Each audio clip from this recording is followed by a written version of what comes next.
Hey everyone, and welcome back to the channel. So today we get to take a look at the 2025 Mini Cooper. This is the John Cooper Works Hardtop two-doored. It's finished off in midnight black metallic with an MSRP just over $43,000. So we have a very fun, smaller size vehicle, and we'll start off with underneath the hood, where this is powered by the 2-liter twin power turbo inline 4-cylinder. It's also paired to a 7-speed dual clutch automatic. This pumps out 228 horsepower, 280 pound-feet of torque, sent to the front wheels, propelling this 3,000-pound vehicle from 0 to 60 in just shy of 6 seconds. Top speed is 155 miles an hour. And as far as fuel economy goes, you're looking at 28 in the city and 39 out on the highway. Now, as we work our way to the exterior styling, you'll notice there's a lot of red accents too. The stripes on the hood fade their way as they get to the base there, which give it a really cool look. There's also the circular design for the LEDs up front. There's the distance pacing sensor along with a forward-facing camera, the John Cooper Works badge, parking sensors too, and then tons of cutouts to provide cooling to all the components up front. Now this also has a set of gloss black wheels with the red brake calipers. They say John Cooper Works along with the center caps there. There's really nice fender arches, both front and rear, along with red mirror caps. There's a turn signal and a camera. They are power folding too. And then the entire red roof with the dual pane sunroof. You'll notice there's a lot of glass in the middle of this vehicle, so it definitely gives it a unique look and a lot of visibility overall. Now this also has a spoiler up top. There's the third brake light along with the backup camera, wiper blade 2, LEDs for all the lighting, and then take a look at the lower section where there's parking sensors, the single exit center exhaust, and a really neat design for the diffuser there with all of those fins. Gives it a sporty vibe.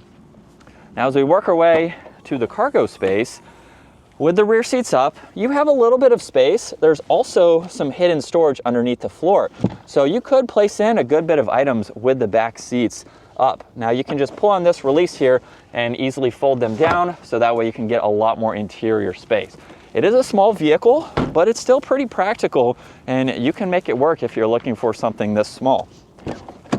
Now for the door panel, it has a pretty unique design to it with the pattern here, the design for the release handle. There's lock and unlock, mirror adjustments, window controls, trunk release, and some storage.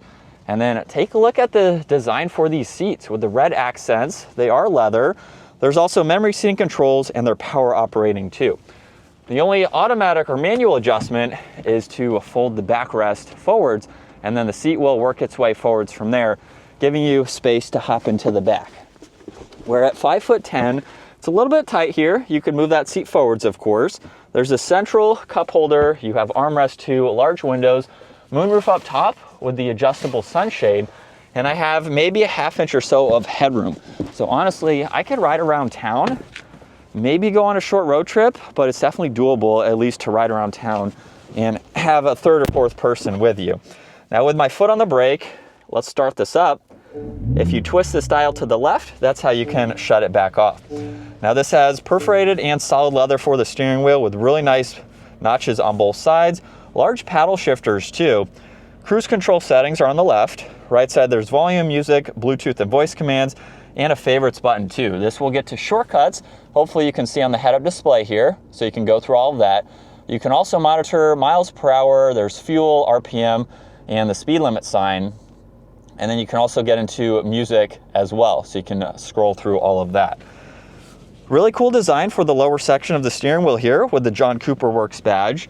There's one air vent, some ambient lighting too, which is nice. Really cool design for this pattern that goes all the way to the passenger side, where this does also have the Harman Kardon audio. You have air vents in the middle, a leather stripe right there, and then the glove box, of course, underneath that for additional storage. And all of your information is basically in the circular infotainment system. So there's some shortcuts in the lower section. You can get into your phone, you can pull up the navigation. Pushing on the home screen, you have all of these widgets that you can scroll through. So you can get through all of this information just depending on what you need to see. So you can quickly monitor all of that. If you push on the 6 squares, that gets you into all of these icons. Apple CarPlay, Android Auto, your camera system. You have quite a lot that you can get into just depending on what you need to set up. You can also pull up music, and then the last one is for all the climates. So you can go through all of this information. Now in the lower section, there's volume and you have different experiences. This will not only change your throttle response, but it's also going to change the entire graphic. And it's going to play you a little melody depending on the mood that you set it to. So you have all of these, just depending on what you would like to see for the background. Timeless is a pretty neat design to see. Last one is balance. So a little bit of a gimmick, but it also is functional, especially when you go from core or the green setting into go-kart, where you have more throttle response and all of that. Now this is the gear selector, so push it up for reverse, where you get a backup camera. You do have some shortcuts here, so you can see around it. And when I put the vehicle into drive, we can pop to the forward-facing camera too. So you can pull that up. And you have a few different icons up top too that you can get into. So depending on the angles that you like, you can get into all of those. The e-brake is also for park. And then if I push on the control on the lower left, that gets you into the driving assistance. You have drivetrain and chassis too that you can monitor. There's a shortcut to the parking sensors. There's the hazards along with defrosters. You get wireless charging along with this strap here, cup holders, and some storage right in the middle here. You pull on that strap. There's some storage behind that with auxiliaries, a fixed armrest. There's a rear view mirror, dome lights, and the controls for the sunroof. Sunshade up front is manual, just like in the back. And then look at all of this glass. It is very, very easy to see all around. So as we switch over to the POV angle, we'll just show what it's like to be behind the wheel for this model. Give it a slight acceleration here. And you can definitely tell, even in the situation I'm driving today, there's a difference with the go-kart setting. It makes the RPM jump just a little bit higher, and it sounds really good too. The paddles are pretty responsive. Now, of course, doing some road test driving, you'll be able to notice those a little bit more. But this is definitely a fun vehicle. Like I said, I have been able to drive one in the past. It's just been quite some time. And I've recently driven some other hardtop Mini Coopers. This has a lot more power than the ones that I tested, however. So it's definitely going to be a fun vehicle. For the pricing too, it's a little bit high compared to some of the other competitors that I would at least put in its class, but I think you get a really nice vehicle. You have a semi-practical four-seater. You can put people in the back, which is nice. So it's a little bit more practical than just having two seats for a traditional sports car, but you get some practicality and you get a little bit of performance too. This is going to be a very fun and nimble car to drive around. So if you're looking for something small, something that's going to be really good in city situations, or you want to do some autocross style driving in events like that, this is a perfect option to go with because it's going to be a great daily driver, really efficient in its fuel too.